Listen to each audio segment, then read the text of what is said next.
Bom, Eduardo, você já teve aqui até uma experiência, um trabalho aqui na clínica mobilitária, a gente já conversou contigo, mas assim, fiquei impressionado com esse assunto da medicina veterinária e a saúde mental, porque alguns estudos, né, explicam que os médicos veterinários são 3,5 vezes mais propensos ao suicídio. Eu fiquei impressionado depois que tu me falou isso, eu fui pesquisar, achei estudos. Explica isso para nós e que trabalho tu tens tido também, qual é a iniciativa que é tua e de outros profissionais Hum. nesse assunto. Vamos por partes, então. É importante pontuar, Alberto, em cima, essa notícia no meio veterinário está sendo muito difundida, né? De que hoje em dia é a profissão talvez com maior índice de suicídio no país, e isso é um dado alarmante. Só que essa é uma pesquisa não brasileira, né? Então, por exemplo, Estados Unidos, Austrália, Canadá, Reino Unido já estão muito na frente nesse tipo de pesquisa de saúde mental da medicina veterinária. Tem dados alarmantes, sim, mas a gente ainda não tem no Brasil aqui uma pesquisa robusta apontando para esse índice, né, de que é a profissão com maior índice de suicídio e tal.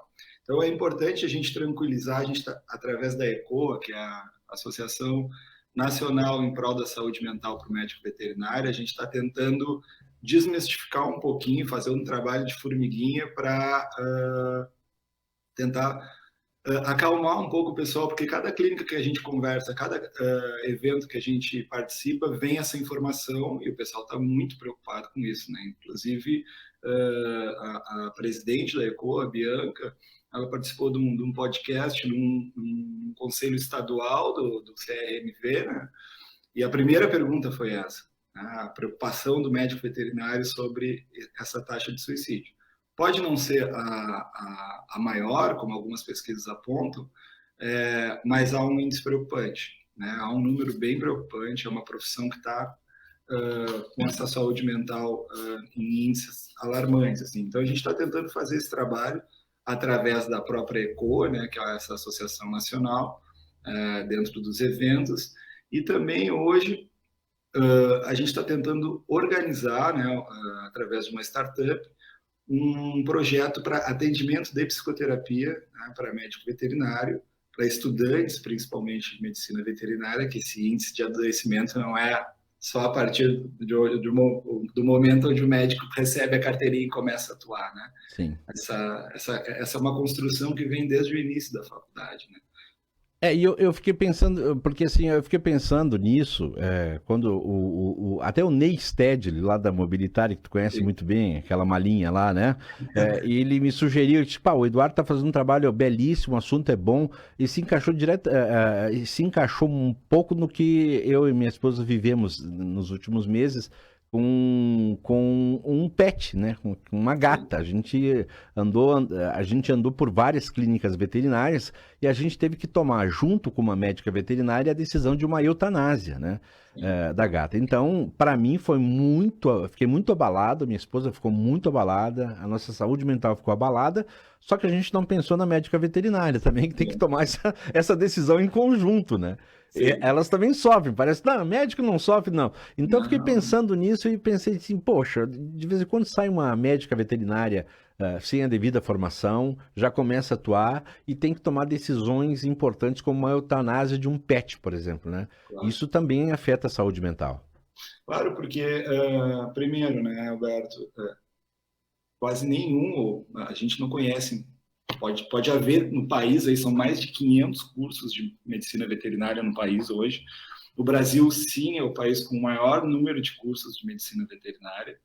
Isso é um dado também muito interessante. É quase que o dobro da média mundial, né? Não há no curso de medicina veterinária uma disciplina de saúde mental, uma disciplina de comunicação de más notícias, não há. Né? A gente Não está. há esse Não, assunto? não tem, É não uma tem. falha grave, né? É uma falha gravíssima, mas ao mesmo tempo os conselhos estão olhando para isso fortemente, até em parceria com a ECO também, né? Os conselhos estão olhando fortemente para isso. Agora, semana passada, quando a gente conversou, até Alberto tinha comentado, eu estava num evento numa universidade em Caxias, onde a vice-presidente do Conselho do Rio Grande do Sul é de Caxias, né? E ela estava falando de forma bem transparente sobre algumas dificuldades na entrada do curso da medicina veterinária, né? Ela disse que não deu tempo de falar sobre saúde mental, mas é uma área que tem algumas complicações, além das complicações sociais, como a grande maioria das áreas, que é a remuneração do médico veterinário, em média, não é alta, né? Então tem um problema socioeconômico, também não tem educação financeira, como, né, na grande maioria dos cursos. Mas, enfim, a questão da eutanásia e a saúde mental dessa pessoa que está estudando, né? Isso se aplica à psicologia também. A gente comentava muito isso nos cursos de psicologia. A gente está como estudante numa clínica escola, resguardado por uma instituição, vai lá, pega o canudo, no dia seguinte traz um profissional, sem a instituição por trás, né? Sim. Passa de estudante a profissional. Esse caminho, sem ter uma base muito forte de regulação emocional, é complicado, porque chega passou por alguns estágios, chega na clínica, tem que fazer a eutanásia, o teu paciente, né, o paciente do médico veterinário, ele não fala, né? Então, existe a comunicação com aquele paciente que é o animalzinho, existe, né, que a gente tinha comentado, fadiga por compaixão, e existe a comunicação com o tutor, né? Então, percebe que quem está demandando o serviço não consegue dizer o quanto a dor está sentindo, não consegue dizer a hora que gostaria da eutanásia, de parar o sofrimento, e o tutor ainda tem que fazer aquela tradução do que o animal está sentindo e do que o próprio tutor está sentindo. É uma situação difícil, né? Com a nossa gatinha ali, a decisão de fazer a eutanásia, porque não havia mais o que fazer, né? Foi em conjunto com a médica veterinária, a Margot aqui, a minha esposa, quis ver o processo, eu fui pro carro e desandei a chorar, né, Eduardo? Porque é um serzinho de Deus aí, né? E a gente se apega muito. Mas, por um outro lado, tem essa questão da medicina veterinária, da médica veterinária. Quer dizer, formação, remuneração e excesso de trabalho. Porque o médico veterinário trabalha numa clínica, sai, dá aula em algumas outras clínicas, depois volta para outra clínica. É meio que uma coisa da medicina mesmo, né? Quer dizer, um excesso de trabalho mesmo, né? A gente está acompanhando índices altíssimos de burnout, né, Alberto? Síndrome de burnout. Índices altíssimos. E outra, como não é uma categoria que é um pouco fechada, né? Eles mesmos falam sobre isso, né? Não sai um pouco para outras categorias. A relação do excesso de trabalho não dá tempo de ter o momento de lazer, buscar a própria psicoterapia. A gente estava comentando na última reunião da ECO que muitos médicos veterinários acessam a psicoterapia, mas eles não conseguem fazer a psicoterapia presencial porque não tem tempo, não consegue sair da clínica, porque ele é o médico veterinário da clínica, ele é o financeiro, ele é o compras, é quem fala com os tutores. Então, há uma sobrecarga gigantesca. Agora, isso no curso, por exemplo, no curso de jornalismo, por exemplo, também a gente não aprende a ser empreendedor, né? A gente aprende a ser a gente aprende a ser profissional, quer trabalhar na TV, quer trabalhar no rádio, quer fazer assim, mas aí a gente sai e, cara, eu quero empreender alguma coisa, tu não sabe. Na medicina veterinária também é isso, quer dizer, não há esse preparo de saúde mental e também não há o preparo daqui a pouquinho de ser um empreendedor, né? Como todos os cursos, né? É verdade, verdade. Na psicologia também não se ensina sobre processos de contabilidade, como é que vai ser, como é que vai atuar, qual é a faixa de mercado que tem que... a gente não fala sobre isso, né? Os cursos ainda têm no Brasil uma estrutura fabril, né? Entra de um jeito, sai daquele jeito, estuda algumas coisinhas pontuais, generalistas e vai para o mercado. Quando chega no mercado, né? Uma frase que se ouve muito, a gente tem percebido, né, nos cursos de medicina veterinária, bom, estou aqui porque não prefiro lidar com bicho do que com gente, né? Existe um amor aos animais, aí não prefiro, tenho essa preferência, né? A gente brinca, meu amigo, minha amiga, tu vais lidar mais com gente do que com bicho, né? Porque a demanda do animal não é espontânea. O animal não passa na frente da clínica e diz, olha, não marca uma consulta, olha, eu estou com dor. Não, ele é conduzido por um tutor. É verdade, é verdade. A comunicação com esse tutor é parte fundamental que tem que ser explanado nos primeiros dias, né, dos cursos de veterinária. Até a própria Regina comentou isso nessa palestra semana passada, numa aula magna, no curso de Caxias. Gente, vocês vão trabalhar mais com gente do que com animais, porque tem a relação com o tutor e a relação com a equipe. Sim, sim. É muito raro o médico veterinário trabalhar sozinho. Não, é boa essa sua frase. O cachorro não vai passar na frente da clínica e vai dizer, eu quero marcar uma consulta aí, que eu tô com a perna doendo, tô com um problema, né? É o tutor que vai fazer isso, né? Soma isso a questão de que, como ele não tem, o animal não tem essa comunicação, essa capacidade de linguagem, ainda tem um fator mais estressante para o médico veterinário e para a equipe, que é o vínculo emocional com aquele animal, porque ele não está conseguindo expressar o que está sentindo, tem que ter uma interpretação, entra nesse momento o tutor, né, com uma interpretação, e o tutor tem, quando chega com o seu pet numa clínica, num hospital, ele larga um filho, uma filha, né? Então, a expectativa gira em torno de algo que não é tão comunicado. Sim, é difícil. Né? Difícil. É dificílimo, é difícil. E às vezes os tutores, né, não querem nem saber, eu quero que o meu animal sobreviva, né? Não tem essa. Então realmente tem que ter esse jeito. Agora, eu já tive experiência de uma clínica veterinária, que eu não vou citar o nome aqui, em que a gente estava aí nesse desespero de salvar esse pet, essa gatinha, e num determinado momento, né, nós estávamos ali sofrendo com isso, a funcionária da clínica diz assim, quando é que vocês vão pagar? Cara, assim, nós ficamos estarrecidos, nós vamos pagar, mas não é o momento de fazer essa pergunta, né? Então, até esse preparo, né, o preparo de quem trabalha numa clínica, de lidar com o tutor de alguma coisa. Cara, nós estamos querendo salvar o nosso bichinho. Pagamento agora, nós vamos pagar em determinado momento, mas não é essa a pergunta. A forma que foi feita a pergunta. Então, às vezes o preparo de algumas pessoas que trabalham em clínicas veterinárias realmente não é o melhor.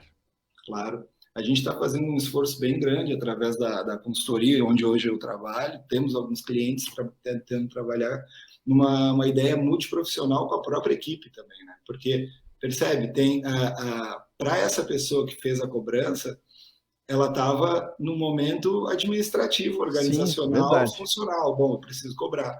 Mas todo o ambiente de uma recepção de uma clínica veterinária, ele pode ser um ambiente tenso através dessa expectativa emocional, né? De que, bom, eu estou fragilizado. A gente costuma falar muito isso, Alberto, em psicologia, né? Toda instituição, ela tem um caráter de fragilizar o outro, né? Quando tu chega numa delegacia, num hospital, raramente tu chega para dar um abraço na balconista e dizer, olha, estou tendo um dia maravilhoso, né? A instituição em si, ela já te fragiliza, né? O acesso à instituição, ele tem que ser muito bem cuidado, muito bem olhado, porque tu já entra absolutamente frágil. Então, na questão da veterinária, tu entra duplamente frágil, porque é tu fragilizado emocionalmente, preocupado, e o teu animal fragilizado fisicamente. Né? Então, tem que ter um cuidado de ponta a ponta, a gente diz. Claro. Não é só na entrada, tem o cuidado com o animal, depois, bom, tem a recuperação, perfeito. O animal vem a óbito, está por um processo, vai precisar passar por um processo complicado, tem a comunicação com o tutor, né, para explicar, dizer para o tutor o que está acontecendo. Alguns tutores também ajudam nesse índice de adoecimento do médico veterinário, porque as pessoas também hoje vêm com as suas cargas emocionais de fora e descontam no médico veterinário, que tu já está sobrecarregado, então é meio que uma bomba relógio essa relação. Enfim, todo mundo tem que fazer terapia. Na verdade, eu acho que as clínicas veterinárias tinham que ter um psicólogo para tutor, né? E esse psicólogo já atuaria também com o médico veterinário, né? Com os profissionais. É o que a gente está tentando. Esse é o caminho, né? É o que a gente está tentando propor. A ideia da psicoterapia para a categoria, né? E para os estudantes, principalmente. E a gente vai fazendo esse trabalho de formiguinha. A gente vai tentando... na base, né, atender esse estudante de medicina, tentar colocar, porque não é fácil mudar matriz curricular, né, é algo muito complexo nos cursos, Sim. Mas a nossa participação dentro da universidade, oferecendo psicoterapia A gente tem profissionais hoje que são capacitados, tá, Roberto? O que é essa capacitação? Ponto importante de psicologia, né? Não existe uma clínica de psicologia que vai ouvir o médico veterinário focado naquilo. Existe a clínica de um sujeito, né? Existe o processo de psicoterapia das pessoas. Talvez o médico veterinário chegue na psicoterapia e não queira falar sobre eutanásia, né? Ele queira falar sobre como é que está a sua casa, né?